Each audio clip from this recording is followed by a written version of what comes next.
Yep, we're recording. Sweet.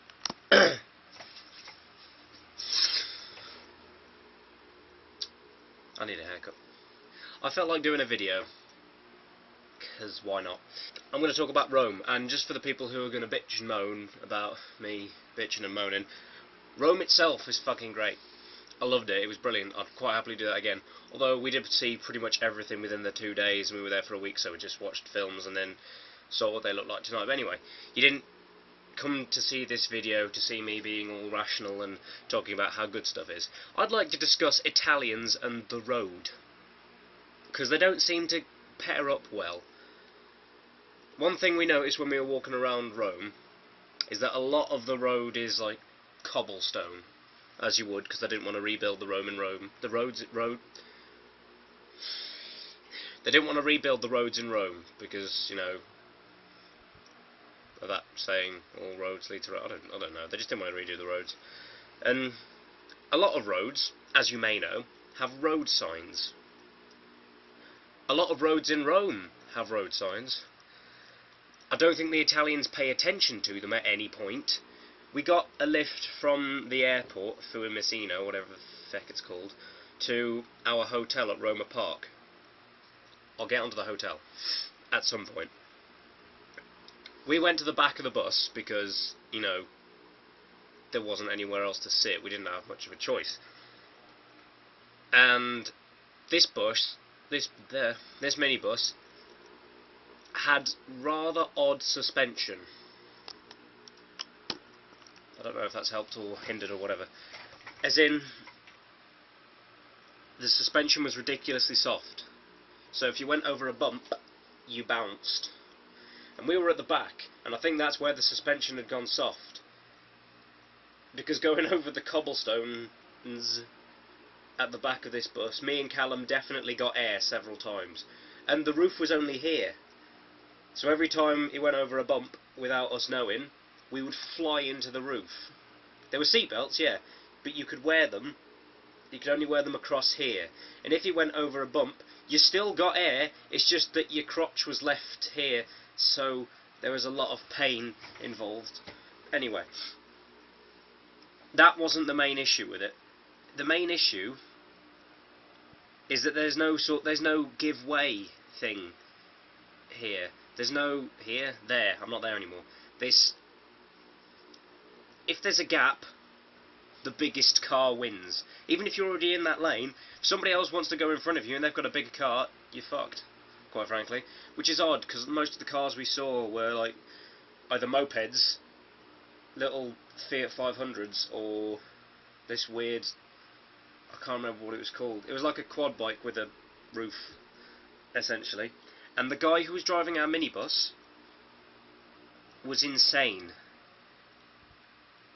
It was one of the most terrifying things in my life, because I swear to God I thought I was going to die about 4 times. It was horrific. Just having a car, because we were at the side, having a car like there, trying to get in, and your bus driver just going, nope. And then this guy looking at me as if it's my fault. Was like, I can't control the bus from back here. Anyway, that was odd. Walking around Rome, you tend to walk in roads quite a lot, because you have to cross them to get into stuff. Nearly got run over a couple of times, just because people in cars, well, people are the pedestrians, to be fair, do not give a shit. Yeah. They just don't care. The pedestrians just walk out whenever they feel they need to cross the road, and the people driving the cars, if they see a pedestrian in the road, I don't think they see us. I think everything just glazes over into one sort of dull, this is my life kind of thing. Because they just carry on going, regardless of whether you're still there or not. They will just drive, and if you're in the way, it's your fault. Now, on the way back, I'm going to skip the Rome bit, because like I said, Rome itself is great. I loved it. We were supposed to get picked up at 3:30 in the morning. We got picked up at 4:10. The guy was nice enough, though. He was really pleasant, so we didn't bother to mention it. We just got in. It wasn't really a minibus this time. It was more of a van that had a couple of seats in the back, which were taken up, unfortunately, so we had to sit on the front with the guy who was driving. And instead of going through Rome like the crazy guy did last time and nearly killing us and several people with him, he went out the route words. He went out of Rome and then went round the outside to the airport, which meant motorways. Before we got onto the motorway, Callum was looking at the speed dial. On country lanes and roads that pedestrians lived on, people lived on, we got up to about 80 miles an hour. Because it was like, I can't remember what it is in kilometres per hour, but I had a calculator, I worked it out. We hit about 80 miles an hour. And another thing about Italian, it wasn't just our bus driver. They don't seem to know or care what the white lines in roads mean.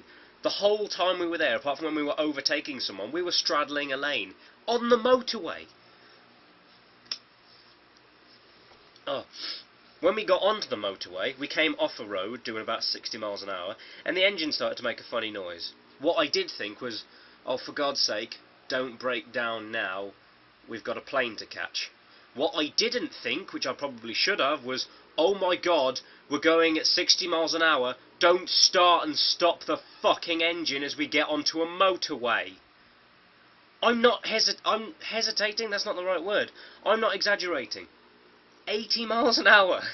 We merge onto a motorway, and he just goes, turns the engine off, and then puts it into like first gear, and then starts it again, and gets confused as to why the engine sounds like it's going to fucking explode.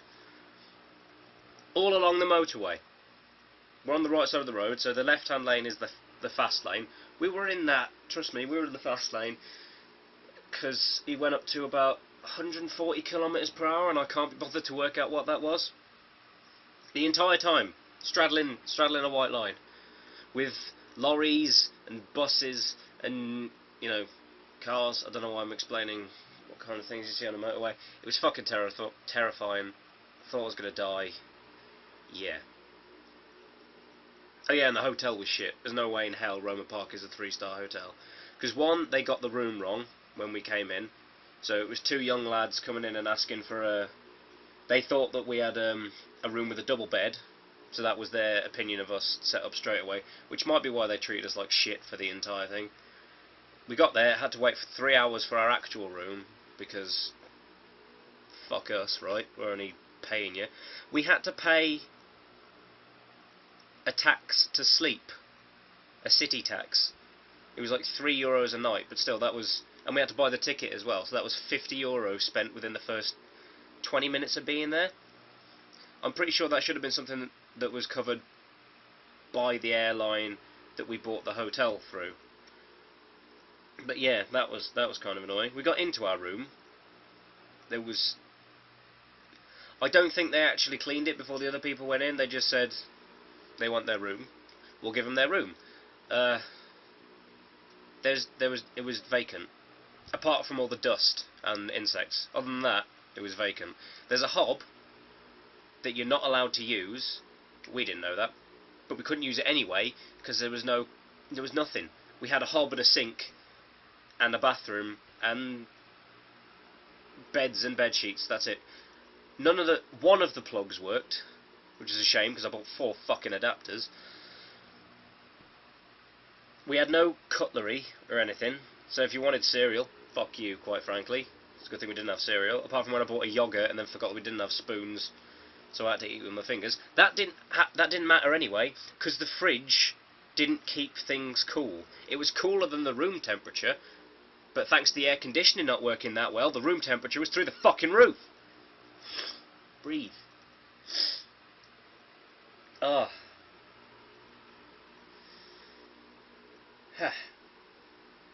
I'm calm. We're good. Now we move on to the breakfast. What we were hoping is that, you know, we wanted to make friends while we were here. We'll talk to people over breakfast. We couldn't do that, because for breakfast you either sat outside in the boiling heat, or you sat in one of 3 really small rooms with about 2 tables each. This is one of the most antisocial hotels I've ever been to. That and the food was just bland. If you didn't get there before the first people eat, which was 7 o'clock in the morning, so we weren't doing that, After they washed the dishes, they essentially just put soap in them and then put them back in the room. So the first time I tried cereal, I thought, what the fuck is this? This is vile beyond all reason. Then I tried some of the fruit juice stuff. I don't know what it is. It's like chunks of watermelon in a juice. Tried some of that. Thought, this tastes oddly like that horrible cereal. There's nothing we could do about that because we didn't have napkins or anything. We had bread, which was alright.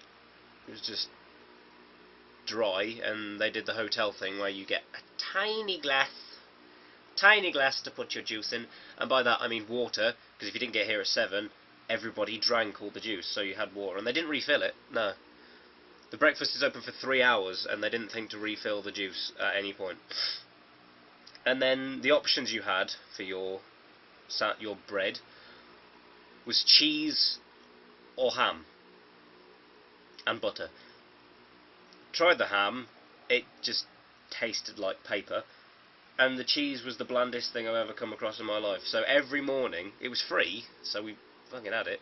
Every morning, me and Cal had a bland sandwich with water, and then wondered why we got so hungry and thirsty when we started walking out in the heat. That, and it's not, they spoke English, you know, rough English. We didn't expect them to talk any better. It wasn't that they didn't speak good English, it's just the fact that they didn't, none of them seemed to want to talk to us. It wasn't, I doubt it was us in particular, but we didn't fucking see anybody else while we were there. Oh yeah, and they advertise they have a restaurant. They don't have a restaurant. They have the 4th floor, which is where the restaurant's supposed to be, but what it is a place where they dump mattresses. Mattresses, that was the other thing. When we changed the sheets ourselves, because it turns out they don't change the sheets, they just put them on, we found that Callum's bed in particular was stained with something.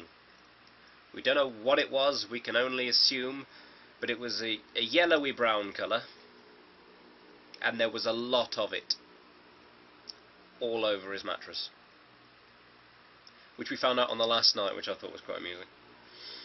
Oh yeah, and the beds are like stone. I don't know why I'm saying half this. I just got really annoyed that it was like, because we didn't pay a lot for this. We paid like 300 quid for the whole holiday, so I should be thanking them that they didn't put us in a youth hostel.